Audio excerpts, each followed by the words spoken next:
In the heart of the restless ocean, where the waves rise like walls of steel and the winds scream like ancient spirits, there lies a secret waiting to be uncovered. A secret that has claimed the lives of countless sailors, swallowed treasures beyond imagination, and burned its name into history with fire and ash. That secret is Krakatoa. Tonight, you're not just watching a story. You're stepping aboard a ship bound for danger, mystery, and survival. Every turn of the tide brings our adventurers closer to fortune or to death. The ocean hides more than beauty. It hides betrayal, courage, and the test of every human soul.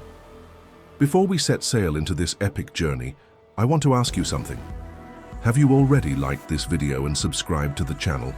Because this story deserves to be shared with the world, and your support helps us bring more unforgettable adventures straight to you. So tighten your grip, hold your breath, and come with me into the secret of Krakatoa. Survival at sea. The journey begins now. Long before our ship raised its sails, sailors whispered the name Krakatoa with fear and awe. This was no ordinary island, no common volcano. It was a sleeping beast beneath the waves, one whose fury had already scarred the earth. Centuries ago, when Krakatoa last awakened, the skies turned black as night. The explosion was so violent that its echo traveled thousands of miles, shaking lands and hearts alike. Entire villages vanished, swept away by towering waves born from the volcano's wrath. Historians say the sun itself seemed to disappear, hidden by clouds of ash that circled the world. And yet, despite the warnings of history, the lure of treasure and the call of adventure brought men and women back to these waters. Legends spoke of ships lost to Krakatoa's depths, their holds filled with pearls, gold, and secrets, too valuable to remain forgotten.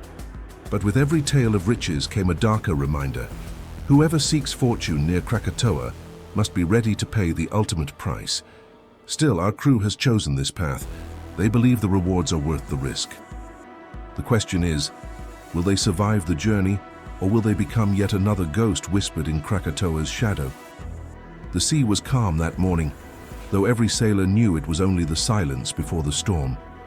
On the horizon, the Batavia Queen sliced through the waves, proud and steady, carrying with it more than cargo. It carried dreams, fears, and hidden agendas. On deck, the captain greeted his guests. Men of ambition, women of mystery, and divers whose lungs had already tasted death more than once. Each one boarded with a different purpose, but all were bound by the same destination, the shadow of Krakatoa. Among them stood Laura Trevis, her eyes carrying a sorrow few could understand. She was not here merely for treasure. She was chasing something far more precious, the faint hope of finding her lost son, Peter. Nearby, Harry Connor, the diver with a reputation as dark as the waters he explored, leaned against the rail, his silence louder than words. Some said his body was broken, his lungs ruined, but his pride would never admit it. And then there were the opportunists, men like Rigby, scholars turned adventurers, using science and cunning to uncover what others had missed. Alongside them, mercenaries and seekers of fortune whispered of pearls locked away beneath the sea, treasures hidden in the bones of a sunken ship. As the crew settled in, one truth became clear. This voyage was not only a journey across the ocean, it was a journey into the deepest corners of the human heart, where greed, love, loyalty, and fear would be tested with every crashing wave. Before the sails were fully raised and the anchor pulled from the depths, a hush fell over the deck. A group of islanders approached, their steps reverent, their eyes fixed on the mighty vessel that would soon challenge the sea. They carried with them incense, chants, and sacred waters drawn from their homeland. At the front was a young woman, her voice soft but commanding, as she asked the captain's permission to bless the ship. Captain Hansen, though a man of discipline and reason, nodded with respect. Even the bravest sailor knew better than to dismiss the spirits of the ocean. The blessing began. Rhythmic chants rose into the wind, echoing like ancient songs carried by the waves. Smoke curled into the sky, dancing with the sunlight. Drops of water sprinkled over the deck, over ropes, over iron, and over the weary faces of the crew. For a brief moment, the Batavia Queen no longer felt like just a ship. It felt like a living soul armored with prayer. Some closed their eyes in silent reverence. Others scoffed, muttering that no words or rituals could hold back Krakatoa's fury. Yet even those who doubted found themselves comforted by the ceremony, as if a fragile shield had been cast over them. When the last word of blessing faded, the captain's voice broke the silence. "Enough, men, back to work. The sea waits for no one." The chants dissolved into the cries of gulls and the creak of timber, but in the hearts of the crew lingered a fleeting hope. Hope that the gods of the sea had heard their plea. Just as the crew prepared the sails, a commotion stirred at the dock. A column of soldiers marched forward, dragging with them 30 prisoners in chains. Their faces were hardened by suffering, eyes burning with anger, fear, or hopelessness. Captain Hansen's brow furrowed. This was not part of his mission. "I'm not equipped to carry convicts," he protested, but the officer at his side smirked. "This is government business, Captain. You'll be compensated. £4 per head." The captain hesitated. 30 criminals locked in his hold meant unrest, danger, and more mouths to feed. Yet refusal meant losing his ship, or worse, facing the wrath of the authorities. After a tense pause, Hansen gave the order. The prisoners were herded aboard, their shackles clinking like the tolling of a death bell. Some cursed, others remained silent, resigned to their fate. The crew watched with unease, knowing these men would share their voyage into peril. Among the prisoners was Dan, a man with sharp eyes and the smirk of someone who had seen too much. He whispered to Hansen, "Cards and fate brought me here, Captain, but give me air to breathe and I'll behave." It was a fragile promise. On this ship, where trust was already scarce, adding 30 desperate men was like lighting a match in a powder keg. As the last prisoner stepped aboard, the sea seemed to grow heavier. As though it too knew that the Batavia Queen now carried more than souls, it carried the weight of conflict, temptation, and inevitable betrayal. That night, as the ship cut through the dark waters, the air buzzed with murmurs. The prisoners huddled below deck, but on the upper deck, among sailors and adventurers, another kind of whisper spread, the promise of treasure. They spoke of pearls beyond counting, treasures that once filled the holds of doomed ships swallowed by Krakatoa's fury. Some claimed they had seen maps, others swore on rumors passed down through generations of sailors. Each tale added fuel to the fire of greed. Laura Trevis, silent by the mast, listened without joining. To her, treasure was meaningless compared to the faint hope of finding her son. Yet even she could not deny the hunger in the crew's eyes. For many aboard, this voyage was not about duty or survival. It was about fortune, about becoming legends. Harry Connor leaned into the conversation, his gravelly voice cutting through the night. "Treasure isn't free. The sea takes her price in blood. I've seen men sink chasing gold, and I'll see it again." Some laughed at his words, others fell silent, uneasy. Rigby, the scholar, countered him. "But fortune favors the bold, Connor. Without risk, we remain nothing but ghosts of forgotten men." The argument simmered, but one thing was clear. The Batavia Queen was no longer just a ship on a mission. It had become a floating cauldron, boiling with ambition, secrets, and the dangerous promise of riches. And somewhere beneath them, in the black waters around Krakatoa, the ocean guarded its secret, waiting for the moment to reveal whether it held fortune or death. While the men argued over treasure and fortune, Laura Trevis stood apart, her gaze fixed on the endless horizon. To the others, she was merely another passenger swept into this perilous voyage. But within her, a storm far greater than Krakatoa raged. Years earlier, her marriage had shattered. Her husband, Travis, had taken from her the one treasure no gold or pearl could replace, their son, Peter. In a moment of fury and pride, Laura had defied her husband's threats, declaring she would return to the man she truly loved, with or without a divorce. But when the storm of words ended, Peter was gone. Taken. Since that day, her life had been a hollow shell, haunted by memories and the gnawing question of whether she would ever see her child again. Whispers reached her that Travis had passed through Palembang, leaving behind fragments of Peter's presence. Those whispers were enough to drive her here onto this ship, into the jaws of Krakatoa itself. To the crew, the search was for pearls and lost treasure. To Laura, it was a desperate quest for hope. But hope is fragile at sea. Every crashing wave threatened to drown it, and every shadow reminded her of what she had already lost. Still, she clung to it, for if Krakatoa hid pearls in its depths, perhaps it also hid the truth of Peter's fate. And so, while the others dreamed of fortune, Laura whispered to the wind a single prayer: "Let me find my son." The morning sun rose blood red, casting an eerie glow over the restless sea. On the deck of the Batavia Queen, preparations began for the first descent. Heavy ropes creaked as the divers' equipment was lowered: the iron helmet, the weighted boots, the lifeline that would tether man to ship and to hope. All eyes turned to Harry Connor, the diver whose reputation both awed and unsettled the crew. His lungs were scarred, his body worn, yet his pride refused to surrender. With a grim nod, he stepped forward, sealing himself inside the suffocating armor of brass and steel. As the pumps hissed and the cables strained, Connor disappeared beneath the waves. Silence fell across the deck, broken only by the rhythmic clank of the winch.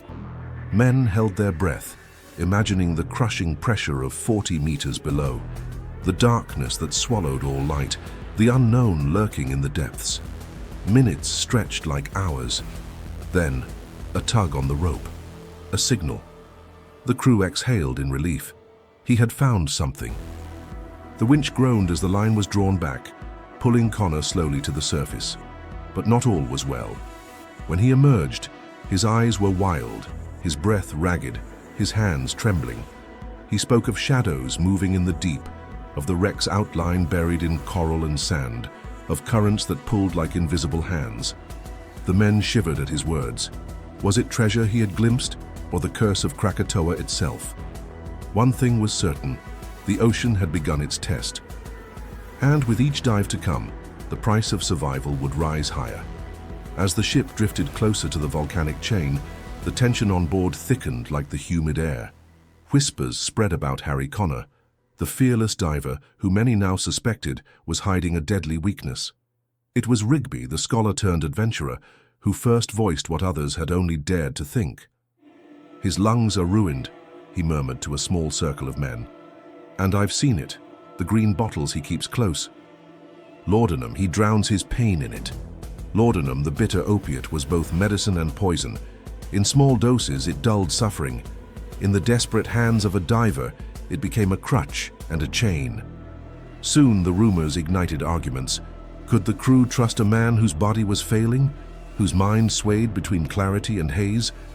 Some said Connor's skill was unmatched, that even broken, he was their best hope of finding the treasure. Others spat in disgust, calling him a liability, a danger to them all.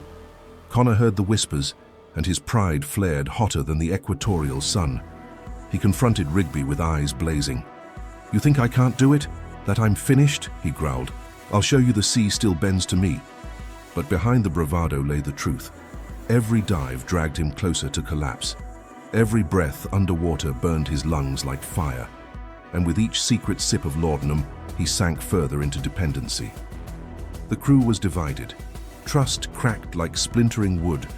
And on the open sea, where survival demanded unity, betrayal and suspicion became a greater enemy than Krakatoa itself.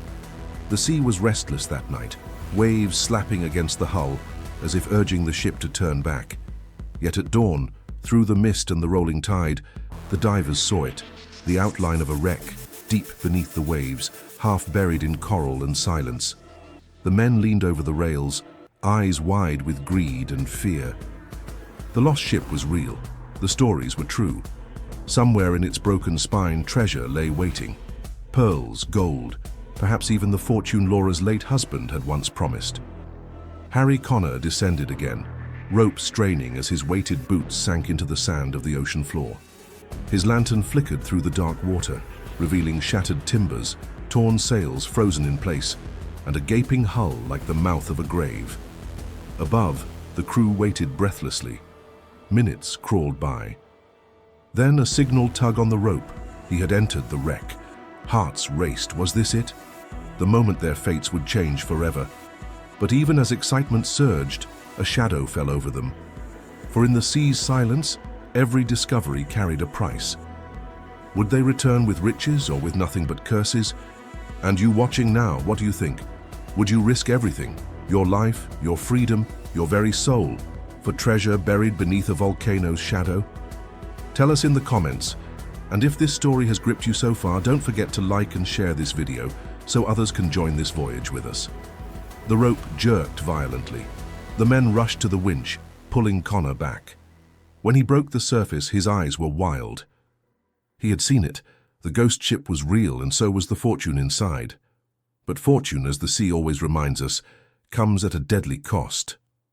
With trembling hands, the crew dragged the dripping chest onto the deck. Water poured from its seams, and for a heartbeat the world seemed to stand still. This was the moment every man had dreamed of, the reward for danger, hunger, and fear. The captain gave the order. Iron tools pried at the swollen wood until, with a crack, the chest burst open. The men leaned forward, eyes blazing, ready to see pearls glittering like stars or coins of gold spilling across the planks. But what lay inside was no fortune. Only a cheap, rusted watch, ticking faintly, as if mocking them. Silence fell like a hammer. One by one, their faces twisted from awe to rage. Was this the treasure they had risked their lives for? A worthless trinket, drowned and forgotten? Some spat on the deck, others cursed the sea itself. Connor slammed his fist against the wood, veins straining with fury. Yet not all were fooled. Rigby's sharp eyes narrowed. "This isn't the end," he muttered. "This is a clue. Where there's one chest, there must be more." Still, disappointment spread like poison. Morale cracked. Whispers of mutiny stirred in the corners of the ship, and in Laura's heart, another truth burned. She had never cared for gold. But if the chest was a false hope, what did that mean for her son? The men stared at the useless watch as though it were the sea itself laughing at them. Fortune had slipped through their fingers, and Krakatoa had just begun its cruel game. The disappointment over the worthless chest had barely settled when the sea itself began to tremble. At first it was subtle, a low rumble beneath the waves, like the growl of some ancient beast. Then the air grew heavy, thick with ash carried on the wind. From the horizon, a column of smoke rose high into the sky, twisting upward like a black spear. The men froze, eyes wide, as the ship rocked under a sudden, unnatural wave. Krakatoa was stirring. Sailors shouted in panic, pointing toward the looming shadow of the volcano. The island, once quiet, now pulsed with life. Fiery cracks glowed faintly along its slopes, while the roar beneath their feet grew louder, as if the earth itself was warning them. "Leave while you can." Captain Hansen barked orders, trying to steady both ship and crew. "Hold the lines, keep her steady." But even his voice betrayed a flicker of fear. Everyone aboard knew the stories. When Krakatoa erupted in centuries past, entire coastlines vanished, drowned beneath tsunamis and firestorms. Laura clutched the railing, her heart pounding. If Krakatoa erupted now, would she ever live to see her son again? Or would the sea claim her before she found the truth? Above them, the sky turned a sickly orange. Ash began to rain down, coating the deck like black snow. The men no longer argued over treasure. They no longer cared for riches.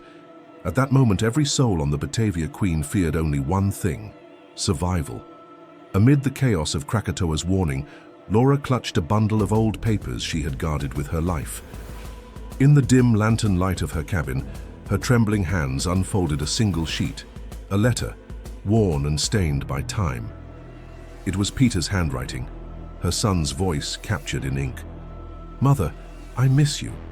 They say I will go to a new school in Palembang. There is a mission there. Please, if you can, come see me. I hope one day we can be together again." Tears blurred her vision, but her heart burned with new strength. This was more than memory, more than rumor. It was proof that Peter was alive, or had been not long ago. The treasure no longer mattered. Gold could be lost, pearls could sink, but a child's love was worth any risk. Laura stormed back to the captain, clutching the letter. "Here," she cried, pressing the fragile paper into his hand. "This is where we must go. Palembang. My son is there." The captain read the words, his face grim beneath the glow of ash falling from the sky. Around them, sailors listened, torn between greed for pearls and compassion for a mother's plea. Rigby broke the silence. If the boy lives, then the true prize of this journey is not treasure, but redemption. The crew shifted uneasily. The sea had already mocked them with an empty chest. Now fate itself placed before them a new mission, not of fortune, but of family and salvation. Laura held her letter to her chest. For the first time in years, hope felt real. Even in the shadow of Krakatoa, she would not turn back. The ship's deck, once filled with greedy whispers of pearls and gold, now echoed with a different voice. Laura's desperate plea for her son. The men who had dreamed of riches looked into her tearful eyes and felt something heavier than treasure pressing on their souls. For the first time, the crew realized they weren't chasing wealth alone. They were caught between two destinies, one of greed, leading them deeper into Krakatoa's fiery maw, and one of hope, guiding them toward Palembang and the faint promise of saving a boy. Captain Hansen paced the deck, torn. His duty had been to lead them toward the wrecks, toward fortune. But duty weighed differently now. He had seen enough storms to know when a course must be changed, and Krakatoa's restless growl was warning them all that the sea would soon demand blood. "This voyage began with treasure," he said at last, his voice rough as the tide. "But perhaps it must end with something greater. We will find the boy, and if fate wills, perhaps we will find salvation for ourselves along the way." A murmur spread through the crew, some reluctant, others quietly relieved. For in their hearts they knew fortune could vanish in an instant. But to save a child, that was a prize no volcano could steal. And so the Batavia Queen turned her sails, her new mission no longer bound to jewels or gold, but to hope, to redemption, and to the fragile thread of life that bound a mother to her son. Yet the ocean never gives up its prey so easily. And as the ship carved its new path, Krakatoa rumbled behind them, furious, vengeful, alive. Night had fallen, but peace never came. The air was thick with ash, the sea restless under the shadow of Krakatoa. The crew, weary from fear and shifting loyalties, found no rest. Then it struck. A spark below deck, perhaps from the lanterns, perhaps from careless hands. Whatever its cause, it grew quickly into flame. Within moments, fire erupted in the heart of the Batavia Queen. The alarm rang out, shattering the silence. Men scrambled, hauling buckets of seawater, shouting orders drowned by the roar of the blaze. Smoke coiled upward, black and choking, stinging eyes and burning lungs. The prisoners rattled their chains in panic, screaming for freedom as the heat pressed in around them. Laura clutched her letter tight, her mind consumed not by gold, nor even by survival, but by Peter. She whispered his name as she stumbled through the chaos, praying the flames would not steal from her what little hope remained. Captain Hansen barked commands, his voice like iron cutting through the fire's roar. "Keep the decks wet. Protect the sails. Get that blaze under control or the sea will finish what the fire begins." Rigby and Harry fought side by side, throwing water against the inferno, each man knowing that if the fire spread to the powder stores, there would be no ship left to save. The crew battled not just for the vessel, but for their very lives. And in that moment, treasure and fortune meant nothing. Only survival mattered. At last, after endless minutes of smoke, heat, and terror, the flames began to die under the assault of water and willpower. The ship groaned, charred but still afloat. The men collapsed in exhaustion, their faces blackened with soot, their spirits scarred by the fire's reminder. They were alive, but Krakatoa had shown them again how fragile that life truly was. The fire had barely been tamed when a new terror rose from the horizon.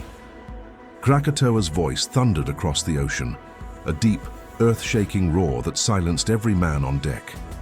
The sea heaved beneath the ship as though the very floor of the world was alive. The sky split open with streaks of fire, Molten rock hurled into the heavens before crashing into the sea with explosions of steam. The once proud silhouette of the island now glowed like a forge, rivers of lava carving their way down its slopes into the water. The crew stood frozen. Some whispered prayers. Others clenched their fists as if defying the very gods. Captain Hansen gripped the wheel with white knuckles, fighting to keep the Batavia Queen steady as waves like liquid mountains slammed against her hull. Rigby shouted over the roar, pointing to the boiling sea. This is no storm, the earth itself is tearing open. Laura clung to the railing, ash clinging to her hair, her thoughts torn between the fury of the volcano and the fragile hope in Peter's letter. Every second felt like a judgment, life or death balanced on Krakatoa's wrath. Harry Connor staggered forward, his face pale but his voice steady. We face it together. The sea may take us, the fire may consume us, but if we lose courage now, we're already dead. And so, under the rain of ash and fire, the crew braced themselves, no longer men chasing fortune, no longer prisoners of greed, but souls united against the greatest force of nature the world had ever seen. As Krakatoa thundered behind them, the Batavia Queen groaned like a wounded beast. Every man aboard knew their lives now depended not on fortune, but on one another. In the face of fire and sea, love and loyalty became their only compass. Laura, clutching her son's letter, felt the strength of a mother's love driving her forward. No wave, no flame, no storm could silence the hope of seeing Peter again. That love became a light for others too, a reminder that beyond treasure, beyond fear, there were reasons worth surviving. Harry Connor, once scorned as a broken man, staggered through the deck with lungs burning, helping those who had fallen. The crew watched as he defied his own weakness, proving that even the most shattered soul could still stand for others. Rigby, the scholar who had once chased pearls with cold ambition, now used his mind to chart a path away from the volcanic waves, shouting orders that kept the ship from shattering against the reefs. His loyalty no longer lay in science or wealth, but in keeping his fellow men alive. And even Captain Hansen, hardened by years at sea, felt something shift within him. For the first time, his command was not about discipline or duty, but about protecting the fragile family the voyage had forged. In the storm of fire and ash, where death loomed with every wave, they discovered something more powerful than greed or fear. They discovered that love and loyalty were the true treasures of survival. The sky was ablaze with fire, the sea torn by waves taller than the masts. Krakatoa roared like a god of destruction, each eruption sending shockwaves that rattled the very bones of the Batavia Queen. The crew had no choice left but to flee. "Full sails!" Captain Hansen bellowed, his voice cutting through the chaos. "Drive her forward, or we all die here." The men hauled at the ropes, their bodies moving with a desperation beyond strength. Ash rained down like black snow, burning skin and choking lungs. Behind them, the volcano split the heavens with another blast, and a monstrous wave surged toward the ship. Laura clung to the mast, her letter pressed to her chest, whispering her son's name with every breath. Harry Connor strapped himself to the ropes, forcing his battered lungs to push one last time, shouting to keep the younger sailors from breaking. Rigby shouted directions, guiding the ship through reefs and boiling waters, his calculations the only thread between survival and doom. The wave struck. The Batavia Queen rose like a toy, her timbers screaming, the crew holding on with every ounce of will. For a moment, it seemed the ocean would claim them all. But then the ship crested the wall of water and slammed back into the sea, bruised but alive. Behind them, Krakatoa unleashed a final explosion, a column of fire piercing the clouds, casting the horizon in hellish light. Yet ahead, through smoke and ash, the open sea waited. They had not found pearls. They had not claimed riches, but they had escaped the jaws of a world's fury, carried forward by courage, unity, and sheer will to live. As the Batavia Queen limped across calmer waters, the roar of Krakatoa faded into the distance, though its shadow still loomed in their memories. The air was clearer now, touched not by ash but by the salt of the sea, and for the first time in days, the crew dared to breathe freely. exhausted, broken yet alive. Each man looked to the horizon with new eyes. No one spoke of treasure anymore. The sea had stripped away greed and left only the bare truth. Survival was their greatest prize. Laura sat near the bow, the letter from Peter still clutched in her hands.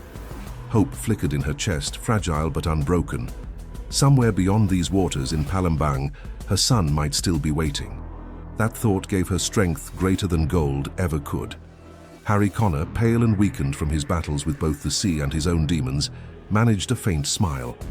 He had faced the depths and returned. Perhaps redemption was not found in riches, but in proving to himself that he was more than his broken lungs and shattered pride. Rigby adjusted the maps, his sharp eyes now softened. "The storm has passed," he said quietly. "And maybe, so has the storm within us." The ship creaked on, battered but steadfast, carrying with it not riches, but something far more precious, a second chance. And as the sun broke through the clouds, painting the waters gold, the survivors realized that even in the aftermath of fire and death, there could still be light. The Batavia Queen sailed onward, scarred by fire, shaken by waves, but unbroken. Behind her, the shadow of Krakatoa smoldered, a reminder that nature's fury could humble even the bravest of men. Yet ahead lay new horizons, not of treasure, but of life, love, and hope. For Laura, the journey was never about pearls buried in the deep. It was about a letter, a promise, and the faint hope of holding her son again. For Connor, it was redemption, proving that courage still burned within a battered body. For Hansen and the crew, it was survival itself, a reminder that unity and loyalty are stronger than greed. And for all of them, this voyage had become more than an expedition. It was a testimony that even in the darkest storms, the human spirit can endure, rise, and find light again. And now, dear viewer, the story turns to you. If this tale of survival, loyalty, and courage has moved you, ask yourself, what storm in your life can you face with the same strength? Before you go, let me ask one last time. Have you liked, shared, and subscribed to this channel? Your support helps us bring more epic journeys and unforgettable stories straight to you. Because just like the survivors of the Batavia Queen, we believe that stories have the power to carry us beyond every storm, to hope, to courage, and to new beginnings. The secret of Krakatoa is not just a legend of the sea. It is a call to remember that no matter how fierce the waves, there is always strength beyond the storm.